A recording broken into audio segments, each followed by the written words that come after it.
Hello students, neat ವಿದ್ಯಾರ್ಥಿಗಳಿಗೆ ಒಂದು ಮಹತ್ವದ ಮಾಹಿತಿ ಇದೆ. ಸೊ ಅದರ ಬಗ್ಗೆ ಈ ವಿಡಿಯೋದಲ್ಲಿ ಡೀಟೇಲ್ ಆಗಿ ಡಿಸ್ಕಸ್ ಮಾಡ್ತಾ ಹೋಗೋಣ. ಸೊ ವಿಡಿಯೋವನ್ನ ಸ್ಟಾರ್ಟ್ ಮಾಡ್ತೀನಿ. ಅದಕ್ಕಿಂತ ಮೊದಲು ಲೈಕ್ ಮಾಡಿ ಮತ್ತೆ ತಪ್ಪದೆ ಸಬ್ಸ್ಕ್ರೈಬ್ ಮಾಡ್ಕೊಳ್ಳಿ. ಸೊ ಈಗ ನಾವು ಇನ್ಫಾರ್ಮೇಶನ್ ಅನ್ನ ತಿಳ್ಕೊಂತ ಹೋಗೋಣ.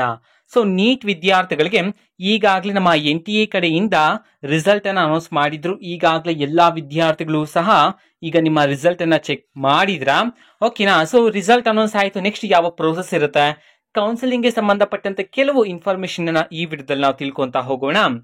ಸೊ ಈಗಾಗಲೇ ರಿಸಲ್ಟ್ ಅನೌನ್ಸ್ ಆಗಿದೆ ಅಲ್ವಾ? ನಿಮ್ಮ ರಿಸಲ್ಟ್ ಅಂದ್ರೆ ನಿಮ್ಮ ಮಾರ್ಕ್ಸ್ ಎಷ್ಟು ಬಂದಿದೆ ಅನ್ನೋದನ್ನ ಕಮೆಂಟ್ ಮಾಡಿ ತಿಳಿಸಿ, ಓಕೆನಾ? ಸೊ ಈಗ ರಿಸಲ್ಟ್ ಅನೌನ್ಸ್ ಆಯ್ತು. ನೆಕ್ಸ್ಟ್ ಪ್ರೋಸೆಸ್ ಏನಿರುತ್ತೆ ಅನ್ನೋದನ್ನ ತಿಳ್ಕೊಳೋದಾದ್ರೆ, ನಮ್ಮ KA ಕಡೆಯಿಂದ ಲಿಂಕ್ ಅನ್ನ ಬಿಡುಗಡೆ ಮಾಡ್ತಾರೆ. ಆ ಒಂದು ಲಿಂಕ್ ಅನ್ನ ಯೂಸ್ ಮಾಡಿಕೊಂಡು ನೀಟ್ ವಿದ್ಯಾರ್ಥಿಗಳು ನೀವು ನಿಮ್ಮ ಮಾರ್ಕ್ಸ್ ಅನ್ನ ಎಂಟ್ರಿ ಮಾಡಬೇಕಾಗಿರುತ್ತೆ. ಅಂತಂದ್ರೆ ರಿಸಲ್ಟ್ ಅನೌನ್ಸ್ ಆದ ನಂತರ ನೆಕ್ಸ್ಟ್ ಪ್ರೋಸೆಸ್ ಮಾರ್ಕ್ಸ್ ಎಂಟ್ರಿ ಇರುತ್ತೆ.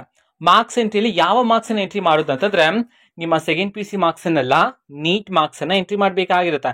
ಈಗ ನೀವು ಎಷ್ಟು ಮಾರ್ಕ್ಸ್ ಅನ್ನ ಪಡ್ಕೊಂಡಿದ್ರೋ ಆ ಮಾರ್ಕ್ಸ್ ಅನ್ನ ಎಂಟ್ರಿ ಮಾಡಬೇಕು, ಓಕೆನಾ? ಇನ್ನೂ ಸಹ ಯಾರಾದ್ರೂ ವಿದ್ಯಾರ್ಥಿಗಳು KCET ಗೆ ರಿಜಿಸ್ಟ್ರೇಷನ್ ಅನ್ನ ಮಾಡದೇ ಇದ್ರೆ, ಅಂತಂದ್ರೆ ನೀಟ್ ಎಕ್ಸಾಮ್ ಅನ್ನ ಮಾತ್ರ ಬರ್ದಿದ್ರ ಬಟ್ ನೀವು KCET ಎಕ್ಸಾಮ್ ಅನ್ನ ಬರ್ದಿಲ್ಲ, ಅದರಿಂದಾಗಿ ನೀವು KE ಗೆ ರಿಜಿಸ್ಟ್ರೇಷನ್ ಅನ್ನ ಮಾಡ್ಕೊಂಡಿಲ್ಲ. ಬಟ್ ಈಗಾಗಲೇ ನಮ್ಮ KE ತಿಳಿಸಿದ್ರು ರಿಜಿಸ್ಟ್ರೇಷನ್ ಅನ್ನ ಮಾಡ್ಕೋಬೇಕಾಗಿರುತ್ತೆ ಅಂತ ಹೇಳಿ. ಬಟ್ ಯಾರಾದ್ರೂ ವಿದ್ಯಾರ್ಥಿಗಳು ಇನ್ನೂ ಸಹ ರಿಜಿಸ್ಟ್ರೇಷನ್ ಮಾಡಿಸದೇ ಇದ್ರೆ, ಸೊ ವೆಯ್ಟ್ ಮಾಡ್ತೀರಿ. ನಮ್ಮ KE ಒಂದು ದಿನಾಂಕವನ್ನ ನಿಗದಿ ಮಾಡಿ ನಿಮ್ಗೆ ತಿಳಿಸಲಾಗುತ್ತೆ ಅಂತ ಹೇಳಿ ತಿಳಿಸಿರ್ತಕ್ಕಂಥದ್ದು. ಸದ್ಯಕ್ಕಿರ್ತಕ್ಕಂತಹ ಮಾಹಿತಿಯ ಪ್ರಕಾರ ನಮ್ಮ KE ಅಫಿಷಿಯಲ್ ಆಗಿ ತಿಳಿಸಿರ್ತಕ್ಕಂಥದ್ದು ಇದು, ಓಕೆನಾ? ಸೊ ನೀಟ್ ವಿದ್ಯಾರ್ಥಿಗಳಿಗೆ ರಿಸಲ್ಟ್ ಅನ್ನು ಅನೌನ್ಸ್ ಮಾಡಿದ ನಂತರ 3 ದಿನಗಳು ಅವಕಾಶ ನೀಡಲಾಗುತ್ತೆ ನೀವು ರಿಜಿಸ್ಟ್ರೇಷನ್ ಅನ್ನ ಮಾಡ್ಕೊಳ್ಳೋದಕ್ಕೆ KE ಗೆ ಅಂತ ಹೇಳಿ ತಿಳಿಸಿರ್ತಕ್ಕಂಥದ್ದು, ಓಕೆನಾ? ಸೊ ನಿಮ್ಗೆ ಈಗ ರಿಸಲ್ಟ್ ನಂತರ ಮಾರ್ಕ್ಸ್ ಎಂಟ್ರಿ ಇರುತ್ತೆ, ಓಕೆನಾ? ಸೊ ಮಾರ್ಕ್ಸ್ ಎಂಟ್ರಿ ನಂತರ ನಿಮ್ಗೆ ಡಾಕ್ಯುಮೆಂಟ್ ವೆರಿಫಿಕೇಶನ್ ಸ್ಲಿಪ್ ಅನ್ನ ಡೌನ್ಲೋಡ್ ಮಾಡೋದಕ್ಕೆ ನಮ್ಮ KE ತಿಳಿಸ್ತಾರೆ, ಓಕೆನಾ? ಆವಾಗ ನೀವು ನಿಮ್ಮ ಡಾಕ್ಯುಮೆಂಟ್ ವೆರಿಫಿಕೇಶನ್ ಸ್ಲಿಪ್ ಅನ್ನ ಡೌನ್ಲೋಡ್ ಮಾಡ್ಕೋಬೇಕಾಗಿರುತ್ತೆ.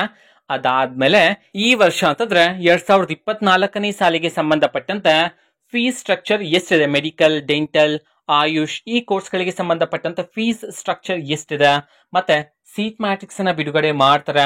ಅದಾದ್ಮೇಲೆ ನಿಮ್ಗೆ ಕೌನ್ಸಿಲಿಂಗ್ ಸ್ಟಾರ್ಟ್ ಆಗ್ತಕ್ಕಂಥದ್ದು, ಓಕೆನಾ? ಸೊ ನೀವು ಡಾಕ್ಯುಮೆಂಟ್ ವೆರಿಫಿಕೇಶನ್ ಸ್ಲಿಪ್ ಮೇಲೆ ಇರ್ತಕ್ಕಂತಹ ಸೀಕ್ರೆಟ್ ಕೀನ ಯೂಸ್ ಮಾಡಿಕೊಂಡು ನೀವು ಆಪ್ಷನ್ ಎಂಟ್ರಿನ ಮಾಡ್ತೀರಾ. ಆಪ್ಷನ್ ಎಂಟ್ರಿ ಆದ್ಮೇಲೆ ನಿಮ್ಗೆ ಚಾಯ್ಸ್ ಎಂಟ್ರಿ ಇರುತ್ತೆ, ಓಕೆನಾ? ಸೊ ಕಾಲೇಜ್ ಅಲೋಟ್ ಆದ್ಮೇಲೆ ಚಾಯ್ಸ್ ಎಂಟ್ರಿ ಇರುತ್ತೆ, ಓಕೆನಾ? ಸೊ ಅದ್ರ ಮುಖಾಂತರ ನೀವು ಅಡ್ಮಿಷನ್ ಅನ್ನ ಮಾಡ್ಕೋಬಹುದಾಗಿರುತ್ತೆ. ಸೊ ಇಷ್ಟು ಪ್ರೋಸೆಸ್ ಇರುತ್ತೆ. ಇದಕ್ಕೆ ಸಂಬಂಧಪಟ್ಟಂತೆ ಡೀಟೇಲ್ ಆಗಿ ಅಥವಾ ಪ್ರತಿ ಸ್ಟೆಪ್ಗೆ ಸಂಬಂಧಪಟ್ಟಂತೆ ಡೀಟೇಲ್ ಆಗಿ ನಾನು ನೆಕ್ಸ್ಟ್ ಬರ್ತಕ್ಕಂಥ ವಿಡಿಯೋಸ್ ಅಲ್ಲಿ ತಿಳಿಸ್ತೀನಿ ನಿಮ್ಗೆ.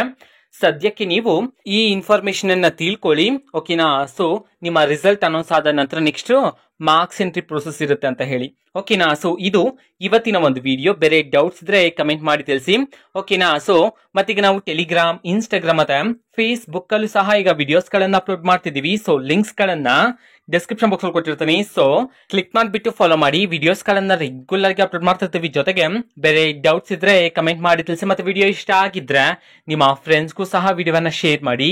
All the best. Thanks for watching. All the best. Thank you. Bye.